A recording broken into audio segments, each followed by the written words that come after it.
Bismillahirrahmanirrahim. Assalamualaikum warahmatullahi wabarakatuh. Waalaikumsalam warahmatullahi wabarakatuh. Sobri, wa yassir amri, wa qul jaban yang sini yang berkongsi. Bapak kepala sekolah yang saya hormati, Bapak Ibu guru yang saya hormati, serta anak-anak pegiat literasi sekalian.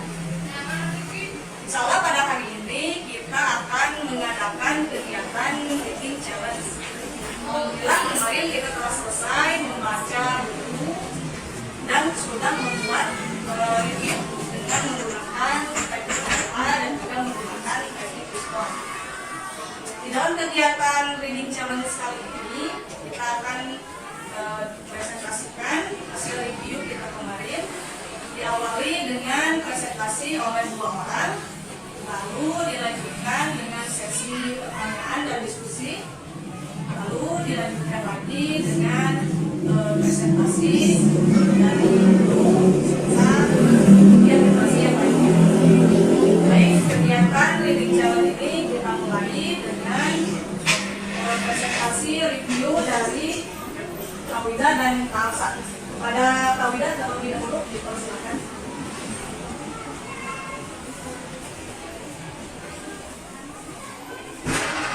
Assalamualaikum warahmatullahi wabarakatuh. Waalaikumsalam warahmatullahi wabarakatuh. Sampurasun. Amin. Perkenalkan, nama saya Udadah Hamdulillah, siswa kelas 6 di SD Negeri 2 Kecamatan Kasih, Kabupaten Bandung. Saya akan mempresentasikan buku yang telah saya baca dengan menggunakan teknik psikologi. Buku yang saya baca berjudul Petualangan Teknik Genetik Angkasa. Pengarangnya Kak Ina, diterbitkan oleh Media Cendekia Muslim dan berjumlah sebanyak 27 halaman. Di dalam psikologi terdapat 5W dan 1K. W yang pertama adalah W, yaitu petualangan dimulai dari planet Merkurius. W yang kedua adalah Where, yaitu di luar angkasa. W yang ketiga adalah yaitu teknis astronom. W yang ketiga adalah What, yaitu menceritakan tokoh dari seorang astronom dalam dani. Ia menjelajah luar angkasa bersama pesawat miliknya. W yang keempat, yang kelima adalah perjalanan teknis fungsi mengenalkan sistem tata surya dan benda-benda langit. Dan yang terakhir ada How, yaitu di luar angkasa terdapat sistem tata surya seperti bintang, galaksi, satelit, asteroid, dan planet-planet. Hikmah yang akan saya ambil dari buku ini adalah saya menjadi tahu nama-nama planet di tata surya, yaitu Merkurius, Venus, Bumi, Mars, Jupiter, Saturnus, Uranus, dan Neptunus. Sekian dari saya, semoga bermanfaat. Wassalamualaikum warahmatullahi wabarakatuh. Waalaikumsalam warahmatullahi wabarakatuh. Alhamdulillah presentasi yang pertama sudah selesai. Silakan, barangkali ada yang ingin bertanya seputar presentasi dari Kawida barusan. Ada yang bertanya? Ya, silakan. Planet yang mempunyai cincin adalah planet Saturnus. Baik, ada lagi yang mau bertanya? Cukup? Ya, terima kasih Kawida, silakan. Selanjutnya presentasi dari Kalsa, silakan Kalsa dari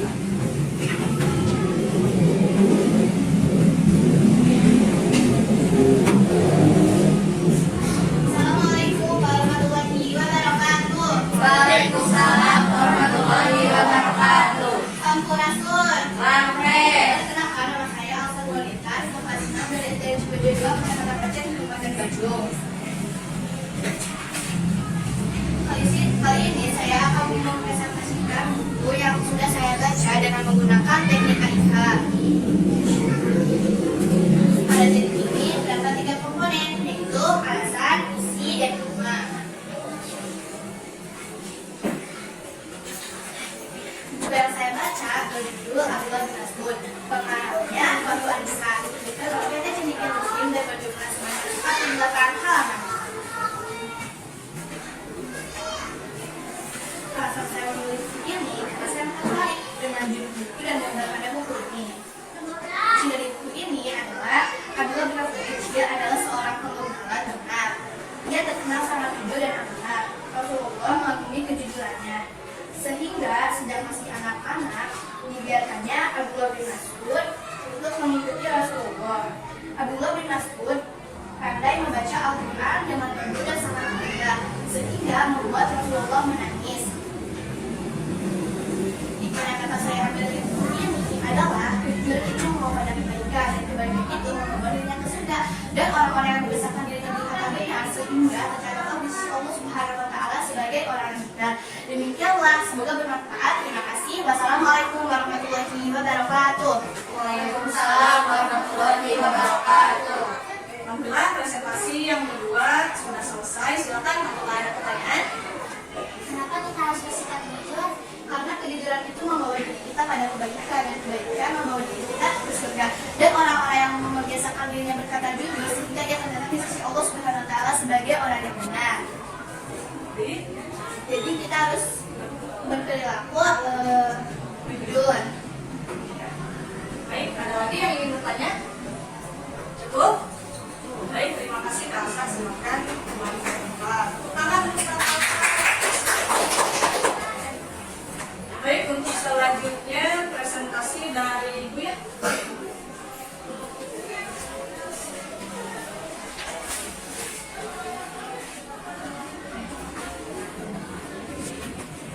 Bismillahirrahmanirrahim. Assalamualaikum warahmatullahi wabarakatuh. Waalaikumsalam warahmatullahi wabarakatuh. Sampurasun. Kampes. Perkenalkan, saya Yusina Chandra dari SDN Cibaja Bangka. Kali ini saya akan mempresentasikan sebuah buku yang sudah saya baca dengan menggunakan teknik angka. Buku yang saya baca ini berjudul Menyelidiki Air dan Manfaatnya. Pengarangnya Kemala Dewi, diterbitkan oleh PT Musik Perkasa Utama, serta memiliki halaman sebanyak 88 halaman. Di dalam teknik angka terdapat 3 komponen, yaitu alasan, isi, dan hikmah. Alasan saya membaca buku ini karena saya merasa tertarik dengan topik bahasan yang ada dalam buku tersebut, yaitu saya ingin mengetahui apa itu air, jenis-jenis air, serta manfaat dari air.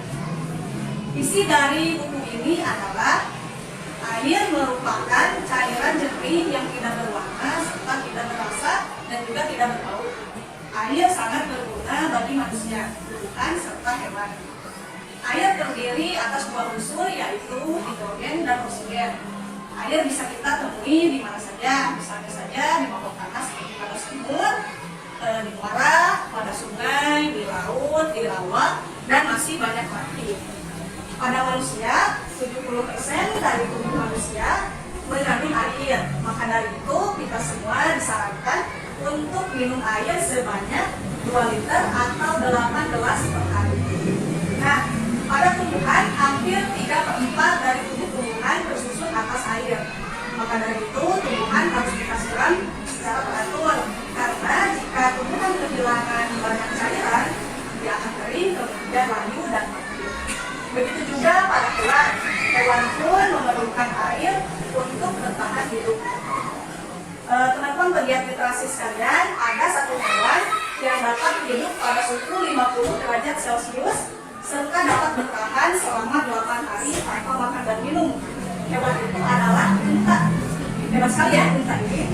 Nah, selain itu teman-teman sekalian, air juga sangat bermanfaat untuk keberlangsungan kehidupan makhluk hidup. Misalnya saja untuk kita manusia diperlukan untuk kebutuhan domestik rumah tangga seperti minum, kemudian mandi, mencuci, dan lain sebagainya. Selain itu, air juga banyak bermanfaat untuk hal-hal lain seperti untuk irigasi pada pertanian, kemudian untuk sarana transportasi air. Nah, demikianlah teman-teman pegiat literasi sekalian, presentasi review buku dengan menggunakan teknik angka. Semoga bermanfaat. Terima kasih. Assalamualaikum warahmatullahi wabarakatuh. Waalaikumsalam warahmatullahi wabarakatuh. Alhamdulillah ya. Presentasi yang ketiga sudah kita laksanakan. Untuk presentasi selanjutnya akan dibacakan oleh Fatir. Silakan Fatir duduk ke depan.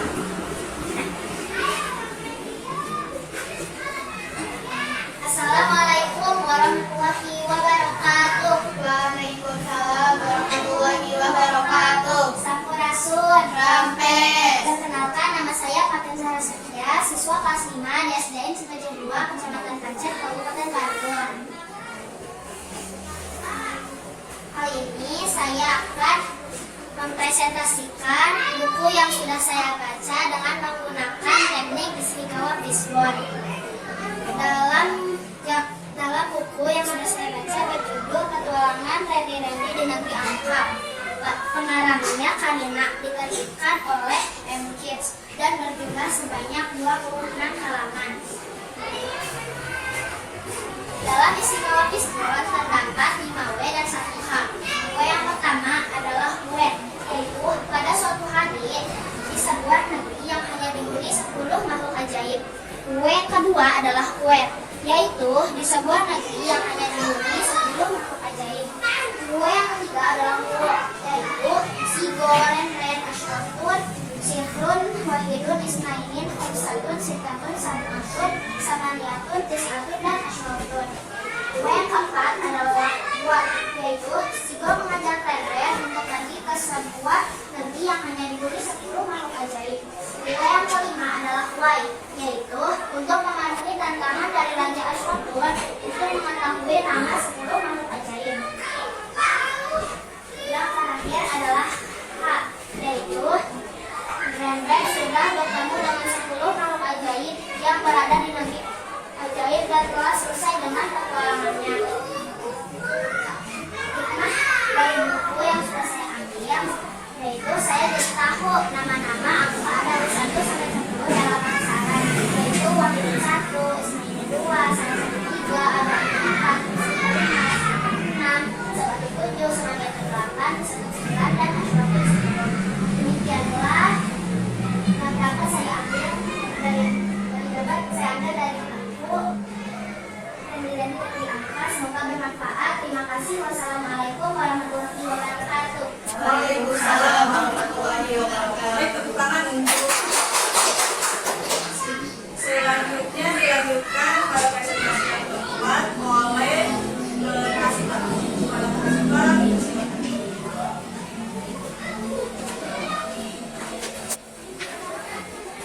Assalamualaikum warahmatullahi wabarakatuh. Waalaikumsalam warahmatullahi wabarakatuh. Sampurasun. Rampes.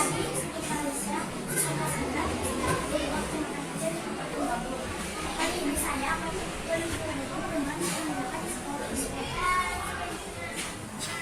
buku yang sudah saya baca berjudul Kerjasama di Lingkungan.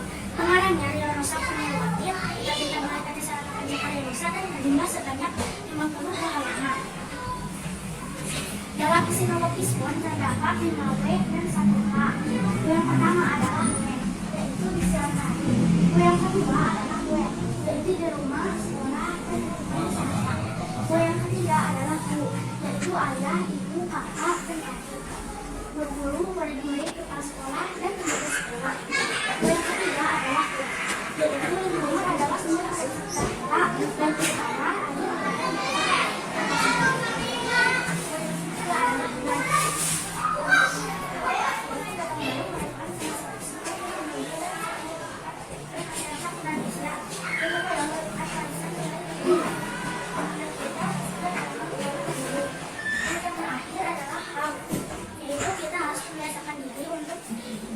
membersihkan lingkungan, baik lingkungan rumah, sekolah maupun lingkungan masyarakat, agar lingkungan terasa nyaman dan bersih, tersehat dan lingkungan. Hikmah yang dapat saya ambil dari buku Kerjasama di Lingkungan adalah saya memberitahu apa itu lingkungan serta dapat memahami bagaimana kerjasama di lingkungan. Demikianlah review buku yang berjudul Kerjasama di Lingkungan. Semoga bermanfaat. Terima kasih. Wassalamualaikum warahmatullahi wabarakatuh. Waalaikumsalam warahmatullahi wabarakatuh. Untuk selanjutnya review buku yang kelima dari Karaswan. Silakan Karaswan untuk presentasikan. Assalamualaikum warahmatullahi wabarakatuh. Waalaikumsalam warahmatullahi wabarakatuh. Sampurasun. Rampes. Perkenalkan, nama saya Masuk Dalam Kelas 5 dari SD Negeri 2,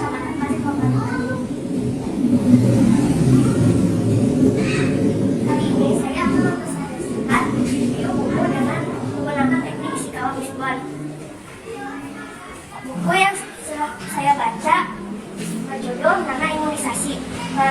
Pengarangnya Dr. Vika Farahdiba. Diterbitkan oleh Erlangga Porkis dan berjumlah sebanyak 24 halaman. Di dalam teknik fisika Pisbon terdapat 5 W dan 1 H. W yang pertama ada W, yaitu suatu siang di sekolah beberapa anak sedang mengantri di depan ruang kesehatan. W yang kedua ada W, yaitu di ruang kesehatan. W yang ketiga ada Wu, yaitu Nana, Lisa, dan Burakan. W yang keempat ada Wat, yaitu Nana melakukan imunisasi untuk mencegah berbagai penyakit. W yang kelima ada Wan, yaitu untuk mencegah berbagai penularan penyakit dan untuk membantu tubuh mempersiapkan diri untuk melawan penyakit. Yang terakhir ada How, yaitu merawat bagaimana dan mau disuntik imunisasi karena takut disuntik. Setelah mendengarkan penjelasan mengenai imunisasi dari Bu Dokter mengenai pentingnya imunisasi untuk kesehatan tubuh, akhirnya Nana mau untuk imunisasi. Hikmah yang dapat saya ambil dari buku mengenai imunisasi ini adalah imunisasi itu penting untuk mencegah berbagai penularan penyakit, wabah, sakit berat, cacat, dan kematian. Demikianlah yang dapat saya sampaikan dari buku mengenai imunisasi. Semoga bermanfaat. Terima kasih. Wassalamualaikum warahmatullahi wabarakatuh. Dibacakan oleh Bapak Kepala pada Kepala dipersilakan.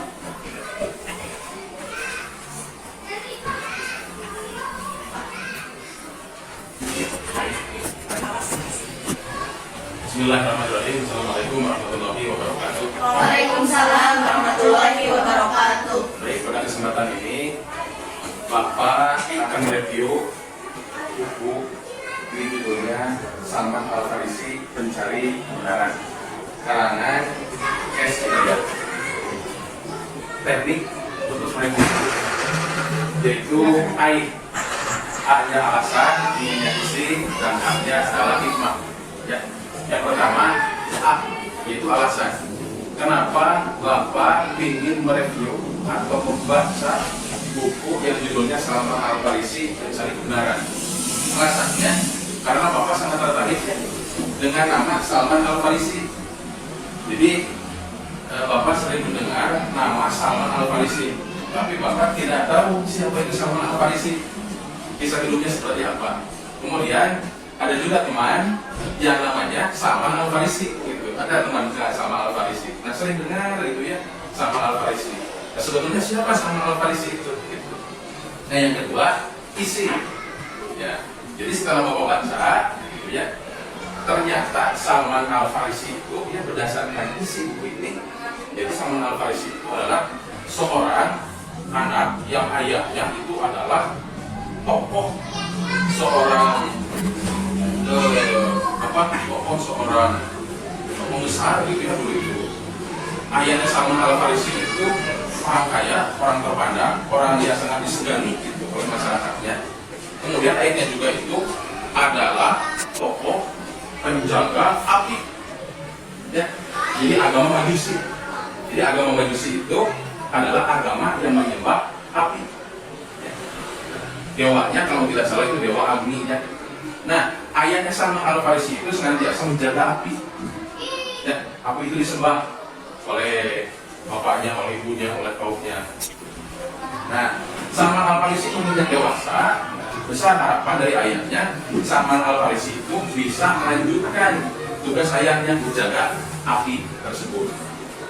Nah, akhirnya singkat cerita, Salman Al-Farisi dia itu melaksanakan tugas ayahnya. Namun suatu saat di singkat cerita, Salman Al-Farisi itu jalan-jalan ke suatu tempat di sana ada gereja. Nah, Salman Al-Farisi mendengarkan khutbah dari pendeta di suatu gereja tersebut. Yang kedengaran anak gitu ya. Gitu. Nah, Salman Al-Farisi sampai-sampai dia itu ketagihan di gereja lagi gitu ya, ngobrol dengan pendetanya. Nah, lama-kelamaan Salman Al-Farisi itu dia itu tinggal di gereja tersebut, bisa ngobrol dengan pendeta, mencari kebenaran isi daripada agama Kristen. Nah, dicari-cari oleh ayahnya, oleh ibunya, ternyata Salman Al-Farisi ada di gereja. Singkat cerita, dia diinterogasi, ditanya sama ayahnya, kenapa kamu di gereja? Kata sama Al-Farisi, karena saya merasa nyaman dengan ajaran-ajaran yang disampaikan oleh pendeta, ajaran-ajaran Kristen. Kamu nggak boleh seperti itu, kata ayahnya, kata ibu. Kamu adalah penerus Bapak untuk menjaga api, supaya orang-orang tentunya tetap bisa menyembah api. Nah, tetap sama Al-Farisi dengan teguh, dia tidak mau lulus sama ayahnya. Kalau urusan lain, saya kata sama Al-Farisi siap membantu turun sama ayah dan ibu. Tapi masalah itu keyakinan kebenaran, saya tidak akan turun sama Bapak, karena saya merasa kebenaran dari ajaran Kristen itu ya itu benar.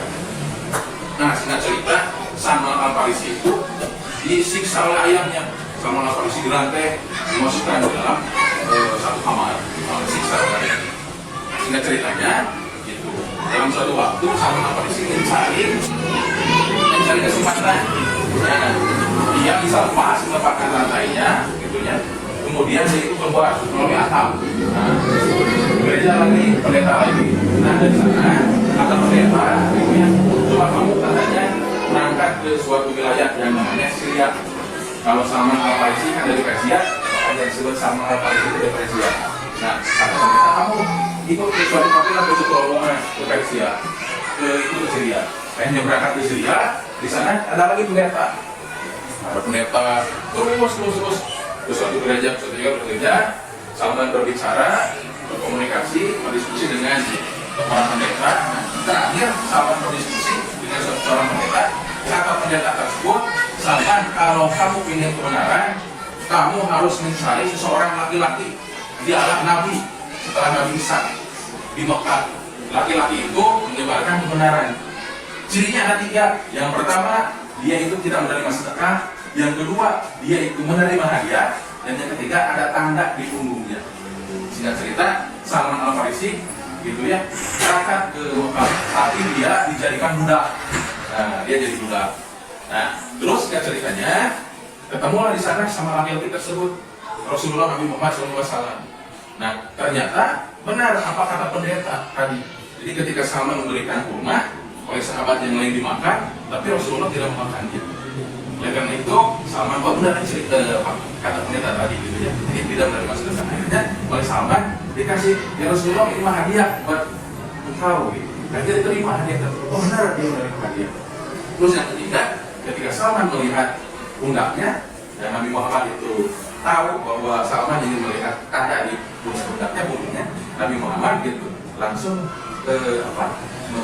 itu sorbannya ditarik, akhirnya kelihatan tanda kelebihan. Nah, walaupun demikian gitu ya, Salman Al-Farisi tidak langsung itu langsung bisa bersama Rasulullah, karena dia itu sebagai budak harus dibebaskan. Akhirnya Rasulullah gitu ya memanggil para sahabatnya, memanggil sahabat Rahman, dan sebagainya, itu mengumpulkan uang supaya Salman Al-Farisi itu bebas dari budak. Akhirnya Salman Al-Farisi memperoleh uang dari para sahabat dari Nabi. Kemudian Salman Al-Farisi datang ke tuannya, beritahu bahwa ini ceritanya ada Nabi yang buat kebenaran, yaitu betul-betul Nabi Firdaus, Nabi Isa. Akhirnya si tuannya juga tidak menerima uang tersebut. Jadi dia, ya udah, kamu bebas gitu.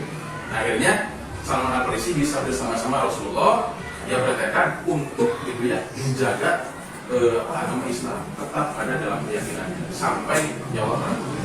Nah, itu ya isi. Yang terakhir hikmahnya, kalau kita alhamdulillah ya sudah jelas, sudah terang ajaran agama Islam, ajaran kebenaran. Kalau Salman Al-Farisi dia disiksa dulu, selesai kebenaran itu dengan susah payah, dia itu menjadi budak dulu, gitu ya, harus dibebaskan dulu. Tapi kalau sekarang kita enak gitu loh, Al-Quran sudah ada, Al-Hadis sudah ada, tinggal menjalankan syariat Islam. Itulah kebenaran yang hari ini. Oleh karena itu sebenarnya marilah kita menjalankan syariat Islam dengan sebaik-baiknya, gitu. Karena kita sudah enak, sahabat dulu perjuangannya seperti itu. Nah, itu saja yang bisa Bapak sampaikan review dari Salman Al-Farisi ini dan syariat kebenaran. Terima kasih. Assalamualaikum warahmatullahi wabarakatuh. Waalaikumsalam warahmatullahi wabarakatuh. Luar biasa sekali ya presentasi dari Bapak Kepala Sekolah barusan. Kita semua jadi tahu kisah bagaimana perjuangan dari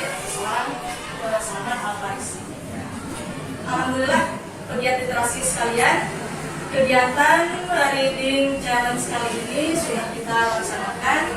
Semoga kegiatan yang kita laksanakan kali ini menambah wawasan untuk kita semua. Selain itu juga kita dapat senantiasa memanfaatkan buku untuk menambah pengetahuan. Terima kasih. Salam literasi. Wassalamualaikum warahmatullahi wabarakatuh. Waalaikumsalam warahmatullahi wabarakatuh.